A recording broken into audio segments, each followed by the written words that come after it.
Hi friends, நான் உங்கள் Justin. இன்றைக்கி நம்ம பார்க்க போகிற படத்து பேர் வந்து பார்த்திங்கன்னா 12th ஃபெயில். சரிங்களா? கொஞ்சம் விசித்திரமான கதை தான். கதை இல்லை, கிட்டத்தட்ட பார்த்தா ஒரு உண்மை சம்பவம் மாதிரி தெரியுது இந்த படமே. ஆக்சுவலாக ஒரு பையன் வந்து ஒரு கிராமத்தை சேர்ந்த பையன், ரொம்ப படிக்காத பையன். ஆனால் அவனுக்குள்ளே வந்து அவன் வந்து என்ன சொல்கிறான்னா, ஃபஸ்ட் டைம் எக்ஸாம் எழுதி காப்பி அடிச்சு எக்ஸாம் எழுதி 12th ஃபெயில் ஆயிடலாம். ஏன்னா ஒரு அதிகாரி வந்து அந்த எக்ஸாம் எழுத விடாமல் பண்ணிடுறாரு. காப்பி அடிச்சு யாரும் எழுத விடாது. அந்த ஊரில் காப்பி அடிக்கிறதுக்கு அனுமதி தராங்க, அந்த டீச்சரை அனுமதி தராங்க, அந்த ஊர் தலைவரை அனுமதி தராங்க. பட் ஆனால் வந்து ஒரு அதிகாரி வந்து தடுத்துறாரு. இட்ஸ் ஒரு போலீஸ் ஆஃபீஸர் வந்து தடுத்துறாரு. சரிங்களா? தடுத்த உடனே என்ன ஆகிடுது, அவன் எக்ஸாம் ஃபெயில் ஆகிறான். அன்ஃபார்ச்சுனேட்டாக திருப்பி ஒரு சந்தர்ப்ப சூழ்நிலையினால திருப்பி அவன் வந்து அந்த அதிகாரி மீட் பண்ணுமா சொல்கிறாரு. சார், நான் உங்களை மாதிரி ஆகணும்னா என்ன பண்ணணும்னு கேட்குறான். கேட்கும்போது அவர் சொல்கிறாரு, அப்படின்னா நீ காப்பி அடிக்காமல் எக்ஸாம் எழுதணும், அப்போ தான் நீ இந்த மாதிரி ஆக முடியாது. உடனே அவன் முடிவு பண்ணிடுறான். சரி, ஓகே, நம்ம இப்போ காப்பி அடிக்காமல் எக்ஸாம் எழுதி உட்காந்து படித்து காப்பி அடிக்காமல் எக்ஸாம் எழுதி பாஸ் ஆகிறான். மற்ற ஸ்கூலில் எல்லோரும் காப்பி அடிக்கிறாங்க, அவனை தவிர. சரி, அவன் மட்டும் காப்பி அடிக்காமல் எக்ஸாம் எழுதி பாஸ் ஆகிறான். அப்புறம் முடிவு பண்ணுறான், நம்மளும் அவரை மாதிரி ஆகும்னு சொல்லிட்டு அந்த கோச்சிங் சென்டர் போகிறதுக்காக கிளம்பி போகிறான். அவங்க பாட்டி தான் உதவி செய்கிறாங்க.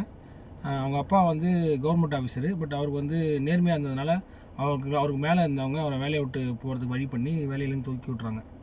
உடனே என்ன பண்ணுறாரு, அவர் நான் கோர்ட்டில் போய் கேஸ் போட்டு என் வேலையை நான் மீட்க போகிறேன், நான் நியாயம் கேட்க போகிறேன்னு சொல்லிட்டு அவர் கிளம்பி போயிடுறாரு. அதுக்கப்புறம் இந்த பையனை அவங்க பாட்டி சொல்கிறாங்க, நீ போய் எப்படியாவது ஒரு பெரிய அதிகாரி ஆகி போலீஸ் ஆகி ஊருக்கு வான்னு சொல்லி அவங்க கையில் இருக்கிற காசெல்லாம் கொடுத்து அனுப்பிடுறாங்க. இது வரைக்கும் ஒரு கதை. சரிங்களா? அடுத்த பாட்டு என்னென்னா, இவன் போகிற இடத்துல காசை ஏமாந்துடுறான். இட் மீன்ஸ் காசை திருடிடுறாங்க, அந்த பேக்கோடு திருடிடுறாங்க. அப்புறம் அங்கே ஒரு நண்பரோட உதவி கிடைக்குது. அந்த நண்பர் என்ன சொல்கிறான்னா, நம்ம அப்போ அந்த அன்ஃபார்ச்சுனேட்டாக என்ன ஆகிடுதுன்னா, எதிர்பாராத விதமாக அந்த பொசிஷனுக்கான வேக்கண்ட்டு கவர்மெண்ட்லேருந்து எடுத்துறாங்க. ஏன்னா கவர்மெண்ட்டில் கிடையாது, காசு இல்லை. காசு இல்லைன்னா என்ன பண்ணுறாங்க, அந்த வேக்கன்சியில் காலி பண்ணணும். என்ன பண்ணுறான் அவனுக்கு புரியல. இது காசையும் தொலைச்சிட்டோம், வீட்டுக்கும் போக முடியாது, நம்ம வந்தால் ஊருக்கு வந்தால் இப்போ டிஎஸ்பியாக தான் வருவோம்னு சொல்லியிருக்கோமேன்னு சொல்லிட்டு முடிச்சுட்டு உட்காந்துருக்கும்போது அவன் ஃப்ரெண்டு ஒரு புதுசாக ஒரு ஃப்ரெண்ட்ஷிப் கிடைக்குது. அந்த ஃப்ரெண்ட்ஷிப்பை பேஸ் பண்ணி இவன் வந்து பாம்பேக்கு போகிறான், எக்ஸாம் எழுதுறதுக்கு போகிறான். இங்கே யூபிஎஸ்சி எக்ஸாம் எழுதுறதுக்கு போகிறான். ஏன்னா அவன் ஃப்ரெண்டு மூலிமா தான் அந்த யூபிஎஸ்சி எக்ஸாம் பற்றி தெரிஞ்சுக்கிட்டு அங்கே போகிறான். அங்கே போன உடனே எப்படி வேலை செஞ்சுக்கிட்டு படிக்க ஆரம்பிக்கிறான். அப்புறம் என்ன ஆகிடுதுன்னா, அதில் தான் ஒரு 4 ஸ்டேஜஸ் இருக்குது. ப்ரிலிமினரி, அப்புறம் ஒரு ஸ்டேஜஸாக இருக்குது. 4 ஸ்டேஜ் இருக்குது. 3 ஸ்டேஜ் எக்ஸாமு, 4வது ஸ்டேஜ் தான் வந்து டைரக்ட் இன்டர்வியூ. ஃபஸ்ட்டு டைமில் ஃபெயில் ஆகிடறான், 2வது டைமில் பாஸ் ஆகிடறான், செகண்டரி எக்ஸாமில் ஃபெயில் ஆகிடறான், 3rd டைமு 3த்தையும் கிளியர் பண்ணுறான். அது 3த்தையும் கிளியர் 2த்தையும் கிளியர் பண்ணி 3வது எக்ஸாமில் ஒரு சின்ன தப்பு பண்ணுறான். என்னென்னா, டெரரிசமுக்கும் டூரிசமுக்கும் வித்தியாசம் தெரியாமல் அவனுக்கு வந்து டெரரிசத்தை பற்றி நல்லா தெரியும். ஆனால் அவன் எடுத்த சப்ஜெக்ட் வந்து சோஷியல் ரிலேட்டட் சப்ஜெக்ட்டு. அதனால் என்ன பண்ணியிருக்கான், டூரிசம் பற்றி கேட்டதுக்கு அவன் டூரிசத்தை தப்பாக புரிஞ்சுட்டு டெரரிசம்னு வச்சு டெரரிசத்தை பற்றி பெரிய எஸ்ஏ ரைட்டிங் எழுதி கொடுத்தாரான். அதனால் என்ன ஆகிடுது, அந்த எக்ஸாமில் ஃபெயில் ஆகிறான். இதுக்கு இடையில் ஒரு லவ் ஒன்று வருது. அது ஒரு பாட்டு அப்படி தனியாக நகர்ந்து போகுது. அந்த லவ்வர் தான் கடைசியில் அவனுக்கு பெரிய சப்போர்ட் பண்ணுறாங்க. அவனுக்கு வந்து அங்கே இருக்கிற ஒரு நண்பர் வந்து என்னென்னா, அவர் வந்து 6 தடவை எக்ஸாம் எழுதி ஃபெயில் ஆகிறாரு. பட் என்ன பண்ணான்னா, அவர் ஃபெயில் ஆனாலும் கீழே இருக்கவங்களுக்குலாம் ஃப்ரீயாக கோச்சிங் கொடுக்குறாரு. இந்த எக்ஸாம் எழுத வரத்துக்கு ஊர்லேருந்து வில்லேஜ்லேருந்து வரவங்களாம் ஃப்ரீயாக கோச்சிங் கொடுத்து எப்படி எக்ஸாம் எழுதணும், என்ன பண்ணணும் சொல்லி தராரு. ஸோ அவர் மூலிமா வந்து இந்த விஷயங்கள்லாம் நடக்குது. சரிங்களா?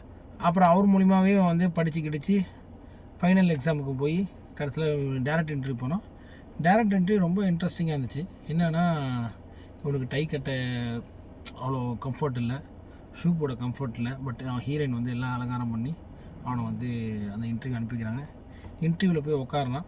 இன்டர்வியூவில் ஒரு 4 ஜட்ஜஸ் இருக்காங்க, 5 பேர் இருக்காங்க. 5 பேர் அவன் கொஸ்டின் பண்ணுறாங்க. அவங்க கொஸ்டின் பண்ணுற விதமும் ரொம்ப டிஃப்ரெண்ட்டாக இருந்துச்சு. இவன் உள்ளே போகும்போதே ஒரு ஒரு பியூன் சொல்லுவார், "அப்பா, நீ உள்ளே போய் 12th ஃபெயில்னு சொல்லிடாதப்பா, சொன்னீன்னா வந்து உன்னை வந்து ரிஜெக்ட் பண்ணி விட்ருவாங்க" அப்படின்றாரு. பட் அவன் உள்ளே போய் அங்கேயும் போய் சொல்லாமல் 12th நான் வந்து எப்படி ஃபெயில் ஆனன்றதை சொல்லிடுறான். 12th ஃபெயில்னு சொல்லிடுறான். அது எப்படி ஃபெயில் ஆனாலும் உண்மையும் சொல்லிடுறான். காப்பி அடிக்க ட்ரை பண்ணோம், அன்ஃபார்ச்சுனேட்டாக வந்து அதிகாரி வந்து பிடிச்சிட்டாங்க எல்லாத்தையும். அதனால் அந்த உடனே அவங்க என்ன பண்ணுறாங்க, சரி இந்த மாதிரி பையன் நமக்கு தேவையில்லை, நாட்டுக்கு தேவை, ரிஜெக்ட் பண்ணலான்னு பிளான் பண்ணுறாங்க. அப்போ அந்த பையன் எக்ஸ்பிளைன் பண்ணுறான்.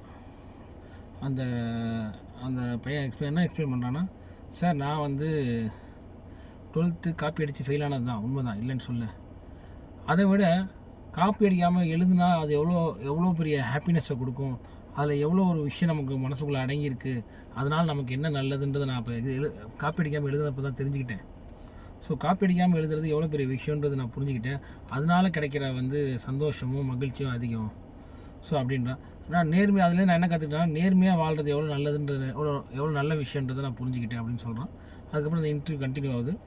அப்போ என்ன ஆகுதுன்னா, டக்குன்னு அந்த இன்டர்வியூவர் வந்து ஒரு கேள்வி கேட்குறாரு. என்ன கேள்வி கேட்குறாருன்னா, இப்போ இந்த மாதிரி ஆளை நாங்கள் எதுக்கு வேலைக்கு எடுக்கணும், எங்களுக்கு தேவையில்லையே அப்படிங்கிறாரு. அப்போ வந்து ஒரு சின்ன ஒரு கான்வர்சேஷன் நடக்குது. அந்த கான்வர்சேஷனில் எனக்கு என்ன பிடிச்சி வச்சுன்னா, நீ இந்த ஜாபுக்கு ஃபிட் ஆக மாட்டப்பா, இந்த பொசிஷனுக்கு நீ ஃபிட்டு கிடையாதுன்றாரு. நான் ஃபிட்டு தான் சார் நான் சொல்கிறேன். உடனே எப்படி சொல்கிறப்பா நீ ஃபிட்டுன்னு, எனக்கு வந்து அதை ப்ரூஃப் பண்ணு அப்படின்றாங்க. அப்போ என்ன பண்ணால் அப்படியே யோசிச்சுட்டே இருக்கான். சார் எனக்கு கொஞ்சம் ஒரு கண்ணாடி கிளாஸில் தண்ணி இருக்குது, எனக்கு கொஞ்சம் குடி தண்ணி கிடைக்குமான்வான். உடனே அவங்க வந்து அவங்க தண்ணி கொடுக்குறாங்க. இல்லை சார் எனக்கு வந்து சில்வர் கிளாஸில் வேணுன்றான். உடனே அவர் அந்த அதிகாரி என்ன சொல்கிறாரு, தம்பி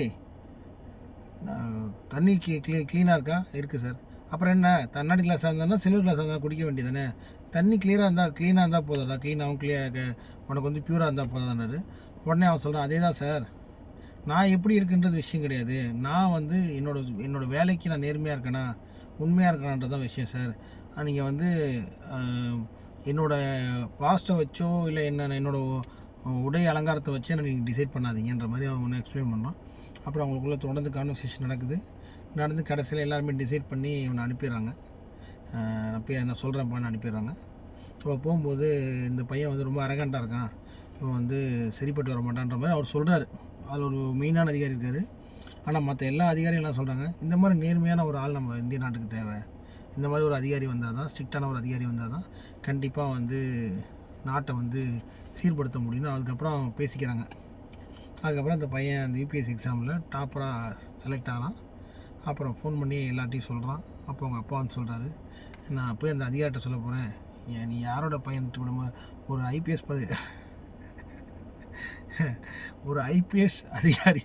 ஐபிஎஸ் அதிகாரியோட அப்பா கிட்ட நீ வம்பளுத்துருக்கடா அப்படின்னு சொல்லிட்டு வரேன்ட்டு போகிறாரு. ஸோ கதையை வந்து இப்படி அழகாக முடிக்கிறாங்க. சரிங்களா? படம் உண்மையிலுமே ஹிந்தி தமிழ் டப்பிங்கில் இருக்குது. படத்தை அழகாகவும் நேர்த்தியாகவும் இந்த படத்தை வந்து முடிச்சிருக்காங்க. நீங்கள் படத்தை பாருங்கள், எங்கேயுமே வந்து உங்களுக்கு வந்து ஒரு போர் அடிக்காது படத்தில். ஸோ ஒவ்வொரு சீன்ஸுமே அழகழகாக க்ரியேட் பண்ணியிருக்காங்க. நிச்சயமாக பாருங்கள். எனக்கு ஹிந்தி படம்ன்றதுனால ஒவ்வொரு கேரக்டரும் என்னால் வந்து ஞாபகம் வச்சுக்க முடியல. ஆனால் கதையை ஞாபகம் வச்சுக்க முடிஞ்ச அளவுக்கு என்னால் கேரக்டர் நேம்லாம் ஞாபகம் வச்சுக்க முடியல. அட்லீஸ்ட் ஹீரோ பெரியார் ஞாபகம் வச்சுக்கலாம்டான்னு கேட்பீங்க. கரெக்டு தான், நம்ம ஹிந்திக்கு எதிரானவங்க இல்லை, சரியா? உடனே ஹிந்திக்கு எதிரானவங்க நினச்சிடாதீங்க. சொல்ல தெரில, இதான் உண்மை. சரிங்களா? அவங்க பேரில் என்னால் ஞாபகம் வச்சுக்க முடியல. ஸோ கொஞ்சம் அடிக்கடி பார்க்க ஆரம்பிச்சேன்னா கண்டிப்பாக ஞாபகம் வந்துடும். அது சௌத்ரின்னு நினைக்கிறேன் பேர், என்னமோ சௌத்ரின்னு வரும் பேர். சரிங்களா? நீங்கள் படத்தை பாருங்கள், என்ஜாய் பண்ணுங்கள், கமெண்ட்டில் ரிப்ளை பண்ணுங்கள்.